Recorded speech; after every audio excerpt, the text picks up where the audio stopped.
after my mom's death. My aunt adopted me to get my inheritance on my 16th birthday. A stranger came and told her, "It's time for you to pay for what you did." When my mom, Rose Taylor, passed away 2 years ago, I felt like a piece of my soul had been ripped away. Cancer doesn't come with a warning, and it doesn't care about your plans, your dreams, or your love. It just takes. My mom was my everything, my protector, my cheerleader, and the only family I had. She worked tirelessly to give me a life filled with love, even if we didn't have much. After her death, I thought things couldn't get worse. Then Aunt Patty showed up. "We'll take care of you, Sam," she said at the funeral, her crocodile tears failing to hide the calculating gleam in her eyes. "Your family. And family sticks together." I wanted to believe her. At 14, I was too young to see the cracks in her act, too desperate to question her sudden generosity. Patty's house in Chicago's affluent suburbs looked like something out of a magazine: gleaming floors, sprawling rooms, and a backyard with a pool. But the warmth I'd hoped for was nowhere to be found. Her kids, Sophia, Jake, and Ella, looked at me like I was a stray cat who'd wandered in. They didn't say it outright, but their sneers and whispered comments were enough. And then there was my room. "Why can't I stay in the guest room?" I asked, staring at the dingy attic filled with boxes and cobwebs. Patty gave me a tight-lipped smile. "The guest room is for well guests. This is your space now. Be grateful we're giving you a roof over your head." That word, grateful, became her favorite weapon. Life in that house was a series of humiliations. Patty paraded me around as her charitable good deed, but behind closed doors, I was treated like an afterthought. Her kids got the best of everything: designer clothes, new gadgets, gourmet meals, while I was handed leftovers and thrift store cast-offs. One day, as I scrubbed dishes in the kitchen, I overheard Patty on the phone. "She doesn't need all that money, Ron. We're using it for the family. She should be grateful we're taking care of her." My heart sank. What money? By the time my 16th birthday rolled around, I had stopped hoping for anything. Still, the sting of being ignored cut deeper than I expected. That morning, I came downstairs to find Sophia unwrapping a brand new iPhone. "Thanks, Mom," she squealed, hugging Patty. I stood there, waiting for someone to acknowledge me. "Isn't today my birthday?" I asked hesitantly. Patty barely glanced at me. "Sophia needed a new phone for school." "Don't be selfish, Sam." Selfish. That word burned like acid. Later that afternoon, Patty and her kids left for a family lunch without me, of course. I stayed behind, feeling the weight of another lonely birthday. Then came the knock. I opened the door to find a man in a crisp suit. He looked serious but kind, his eyes studying me with an intensity that made me nervous. "Are you Samantha Taylor?" he asked. "Yes."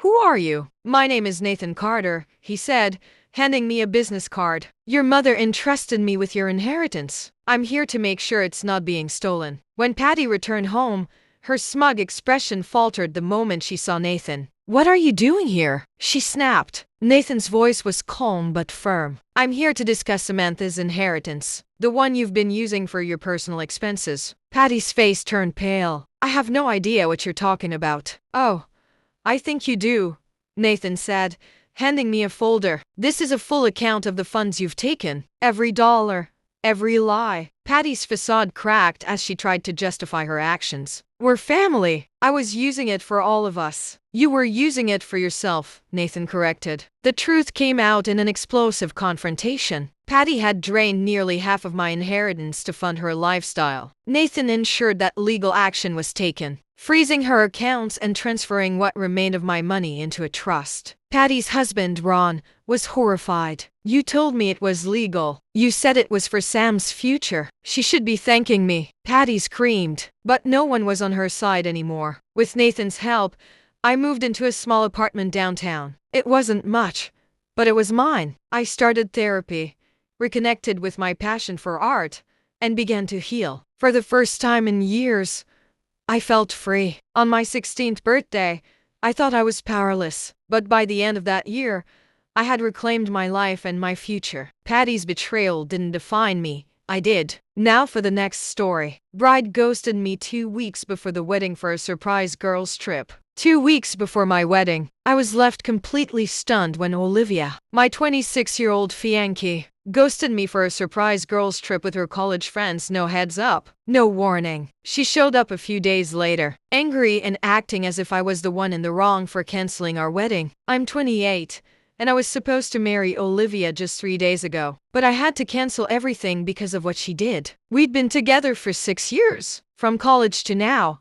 and everything seemed perfect. Earlier this year, we got engaged, and I was counting down the days to our wedding. But 2 weeks ago, everything changed. One morning, I woke up to an empty apartment. No note, no message. I immediately started texting and calling her, but she didn't answer. Her phone was off for a whole day. I asked her family, and no one knew where she was. I contacted her friends, but they were silent too. At first, I thought maybe she was just having pre-wedding jitters. But after hours of not hearing from her, I started fearing something worse had happened. I almost reported her missing. Then, around AM, I finally found out what had been going on. One of her friends posted a bunch of pictures of them at a bar, tagging the location. I checked the tags, and it led me to a place in Greece. Furious, I shot her a text, telling her I figured out where she was. I made it clear that if she didn't return immediately, the wedding was off. I sent a long message,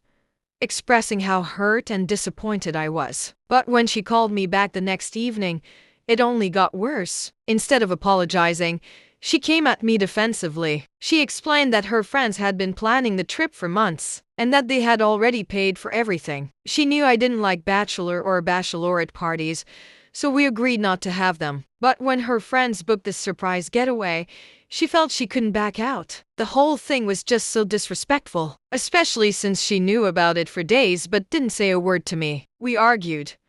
I asked her why she couldn't just tell me, and she said that if she had, I would have never agreed. Apparently, she tried to call me after landing in Greece, but her phone was acting up. After that, she forgot to let me know where she was. And to top it off, she said she felt she needed this experience before settling down. After 6 years with me, I was livid. I told her to get back on the next flight, or this relationship was done. She said she wasn't coming back early, since they'd already planned the whole vacation, and hung up before I could even respond. For the next 2 days, I kept texting her, hoping she'd see the gravity of her actions. But it was clear, partying with her friends was more important than her fiancé or the wedding. We'd been planning for months. Her family tried to reach out to her, but she ignored them too. At that point, I made the hardest decision of my life.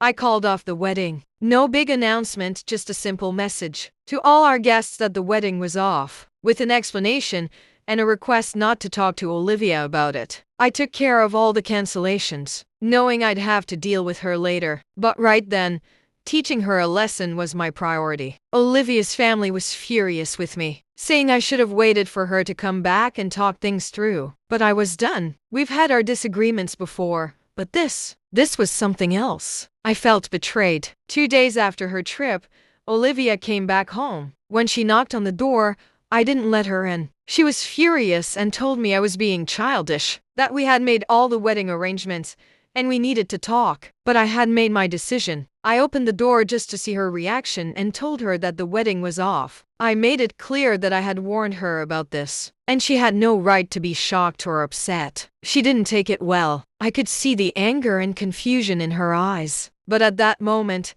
I knew I had done the right thing. The trust was gone. She broke down in tears, begging me not to throw away our 6-year relationship over what she called a mistake. She promised over and over that she'd do anything to fix it, pleading for me to give her another chance. But I couldn't.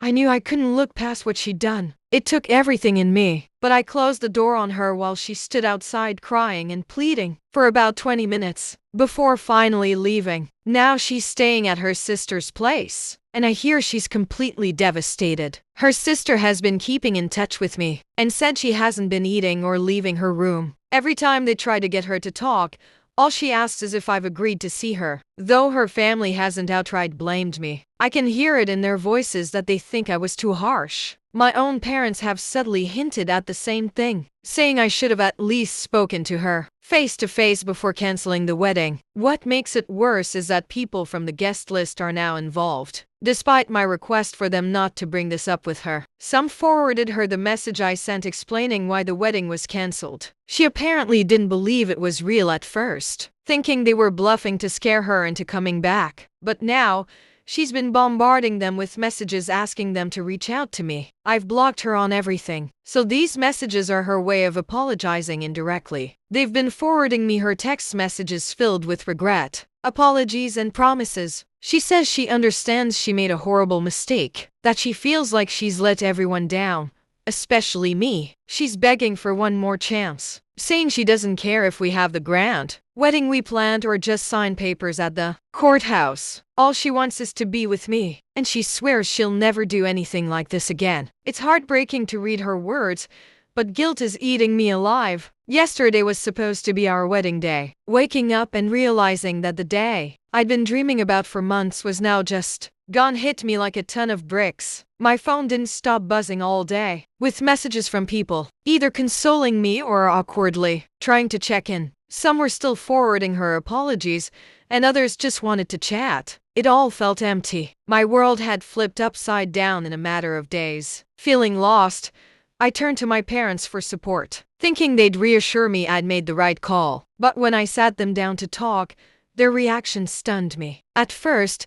they just listened quietly, but then my dad said he wasn't sure I'd handled things the right way. My mom agreed, saying I should have at least waited to have a proper conversation with her before deciding to cancel everything. Hearing that from them crushed me. I was already second-guessing my decision, and their response only made it worse. Since then, I've been stuck in this weird mental state. I can't bring myself to talk to friends about it, and every time I think about what happened, I spiral into doubt. I keep asking myself if I overreacted, if I was too harsh, or if I should have given her a chance to explain. That's why I'm here. I need completely unbiased opinions. Am I the bad one for canceling my wedding after my fiancé went on a last-minute girls' trip 2 weeks before the wedding and refused to come back when I asked her to? Update. Thank you to everyone who commented on my original post. It's been 4 days, and I've done a lot of thinking. I also spoke to my parents about how their reaction made me feel. I told them that not having their support, when I was already struggling emotionally, hurt more than I can put into words. I explained how betrayed I felt when my fiancé took off on a trip without even telling me and then doubled down when I begged her to come back. They listened,